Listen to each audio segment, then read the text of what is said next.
संगमनेर नगरपालिकेची निवडणूक होत आहे आणि त्यासाठी नगराध्यक्ष पदासाठी आम्ही एक स्थानिक आघाडी या ठिकाणी केलेली आहे।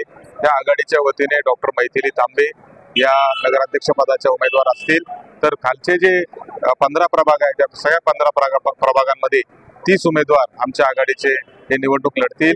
संगमनेरकरांना आजपर्यंत आम्ही जी सेवा दिलेली आहे, मागच्या अनेक वर्षांमध्ये संगमनेरकरांचे जे मूलभूत प्रश्न होते ते सोडवण्याचं काम खऱ्या अर्थाने आम्ही केलंय आणि आता पुढच्या टप्प्याचा विकास खऱ्या अर्थाने करायचा आहे। म्हणून संगमनेर 2.0 म्हणजे जसं आपण सॉफ्टवेअर नवीन अपग्रेड करतो त्या पद्धतीने या शहराला आता नवीन अपग्रेड देण्याची जी गरज आहे ती आमच्या नव्या पिढीने आता हा निश्चय केलेला आहे आणि त्यासाठी नवा चेहरा म्हणून डॉक्टर मैथिली तांबे यांची उमेदवारी आम्ही आता केलेली आहे।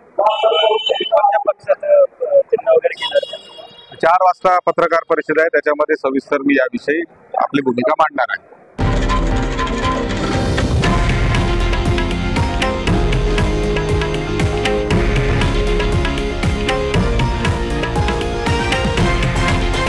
हे आहे देशातील नंबर 1 न्यूज नेटवर्क आणि आपण पाहत आहात TV9 मराठी, एकमेव।